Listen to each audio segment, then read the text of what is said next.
This is Narrative Writing 3 from our Narrative Writing Made Simple series from Beyond English, Unlocking the Power of Language. I'm Teacher Steve, and today we're going to look at planning and crafting your narrative. Let's get into it. So in video 1, we looked at what a narrative is and the different types of narratives. In video 2, we looked at writing a narrative using the 5-paragraph structure and 5-step writing method. And in video 3, this video, we're going to look at how to plan and write your narrative. Planning equals power, and there is an art and a skill to planning and crafting your narrative, and it's something that anyone spending a little time can learn. So let's look at how it works. Why does planning matter? Well, before we write, we plan. Before we do anything, we should really plan. Imagine if you're building a house without a plan. You just wouldn't do it. Without a plan, your house would be a mess and you would never really finish it. Well, writing a narrative is the same. If you don't plan, your story can become confusing and the writing process frustrating, and you will never really finish or complete the task. Planning ensures that you organize your thoughts, develop strong characters, create a compelling storyline or plot, and that you effectively resolve the central conflict or crisis. So before we write, we plan. Let's have a look at what's involved in planning your story or narrative. The first thing we do is start with the big 4 questions. These 4 questions cover the 4 pillars on which your narrative is built. We covered those 4 pillars in video 2, and they will guide your thinking before you write. Question 1, who is the main character? It's looking at your characters, so you need to identify your main character. Question 2, where does the story happen? The setting, the location. Question 3, what is the problem or challenge that your character faces? The plot, the story.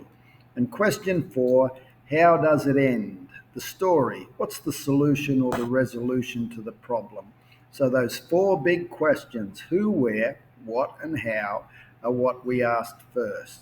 Keep it simple, use your imagination, or write about something real. It's up to you. But the clearer your idea, the better your story. Now that we've answered the big 4 questions, who, where, what, and how, we plan our story, and we plan the heart of the story first. Remember, in the 5-paragraph structure, we have an introduction, beginning, middle, end, and conclusion. Well, the beginning, middle, and end, paragraphs 2, 3, and 4, they're the heart of your story. That's the core. This is where everything happens. The introduction and conclusion, they're what we mentioned were the icing on the cake. We add them last when you're writing your draft. So let's have a look at the beginning. It builds the story, what the character is doing or trying to do or achieve. What are the obstacles, challenges, or barriers they potentially face? The middle is the crisis.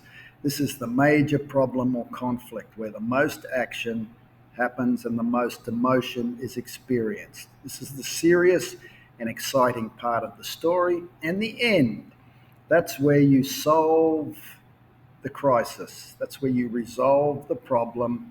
That's where the solution happens.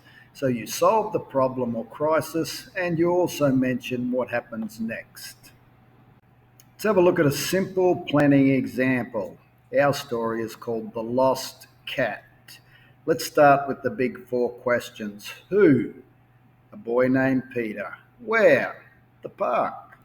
What? His cat runs away. How? He finds his cat and learns to be responsible.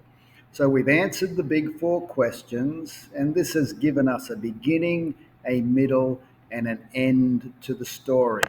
You've got a boy named Peter and he's in the park. What happens? His cat runs away. The solution, or the end. He finds his cat and learns a valuable lesson. Let's have a look at the next step in planning.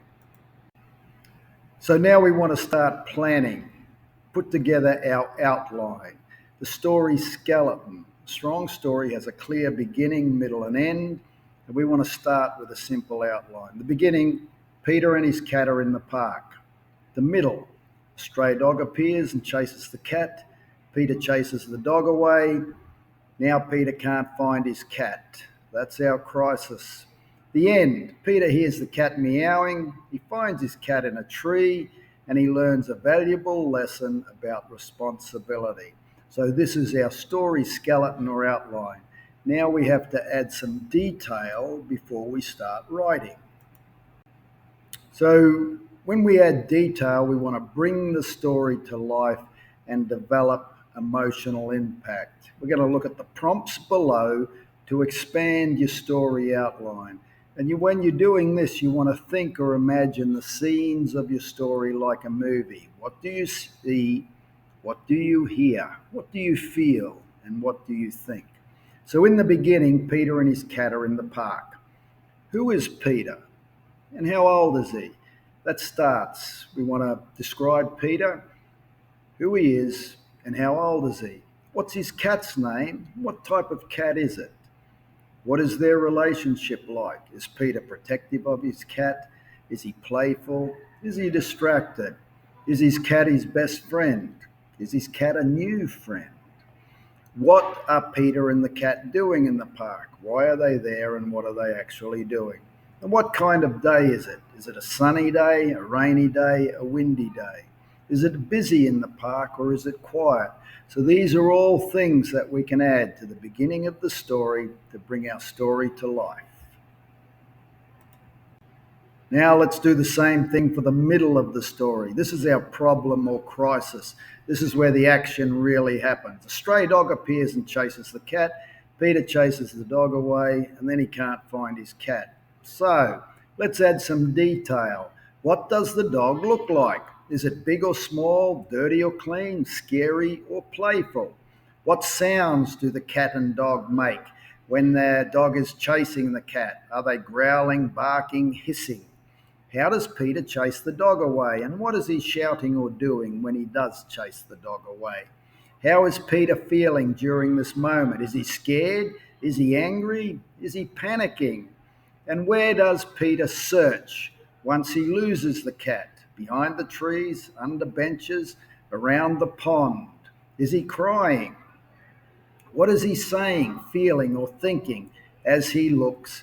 And what emotions does he go through? Is he worried, guilty, hopeless, crying, scared for his cat? These are all things that you put in the middle because this is where all the action happens and most of the emotion. Now let's do the same for the end, the resolution, and our reflection. Peter finds the cat in the tree. First he hears a meowing sound. So where is the sound coming from? Is it faint or is it loud?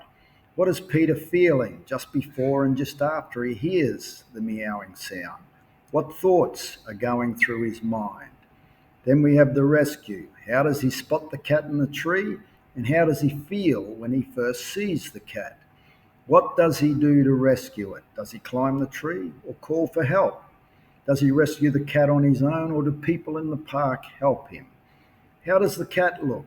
Is the cat scared, calm, or angry? And how does the cat react when Peter first rescues it? Once we put those details together, there's the reflection or the lesson. What lesson does Peter learn about being responsible, and how might this experience change the way he cares for his cat in the future? So, what we've done is add details to the beginning, middle, and end, which these build our story and develop emotional impact, which are important in engaging the reader. Before we move on to writing your draft, which is the next step, here are my top 3 planning tips. Number 1, keep it simple.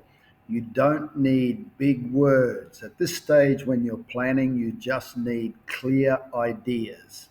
Number 2, think about time, like a timeline. What happens first? What happens next? and what happens last. So you keep things in sequential order.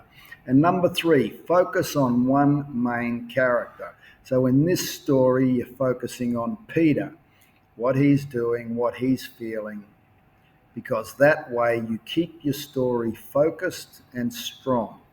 So keep it simple, think about time and a timeline, and focus on one main character. So now that we have our plan, the next step is to write a draft. Remember, in the 5-step writing process, we plan, then write a draft, then we edit, then we write a final draft, then we proofread and do a final edit. So with our first draft, you need to write your first version. Just get it down, write your story. Don't worry about mistakes, just get your story written down. Remember, this is not the final draft. This is, you've got your plan and everything's there. Now you just want to write your story and get it down on paper. Once you've done this draft, the beginning, middle, and end, then we want to do an introduction and a conclusion. You have your story, it's pretty clear. Now you're in a position to write your introduction and conclusion, and we'll deal with them in video 4. So, when it comes to writing a narrative, remember that personal stories are powerful. They help readers connect with you. So when it comes to choosing a topic or what you're going to write about, think about a time that you lost something, that you had a problem, that you learned a lesson, or that you helped someone. Once you've decided what it is, answer the big 4 questions: who, where, what, and how. Then plan your story, develop the skeleton, beginning, middle, and end. Once you've planned your story, add your details, bring the story to life, and develop emotional impact. Then write your draft. Get the first version down on paper. Once you've done that, write an introduction and a conclusion. That's the big part. Then it just comes down to editing, final draft, and proofreading. Okay, that's it. These are the important points. Remember, planning equals power. Planning ensures you organize your thoughts, develop strong characters, and create a compelling storyline or plot. And most importantly, it ensures you effectively resolve the central conflict or crisis. Ask the big 4 questions: who, where, what, and how. Plan your beginning, middle, and end, keeping it simple and clear. Add details to build your story and develop emotional impact. Then write your draft, including an introduction and a conclusion. Once you've done that, you're well on the way to completing your story. It's just a matter of continuing with the rest of the 5-step writing process, which we covered in video 2, and your narrative will come to life. Thanks for watching Narrative Writing 3, Planning and Crafting Your Narrative. I'm Teacher Steve from Beyond English, Unlocking the Power of Language. Don't forget to like, share, and subscribe. Leave a comment if you have something worthwhile to say. And I'll see you in Narrative Writing 4 when we look at writing your introduction and conclusion. Chat soon.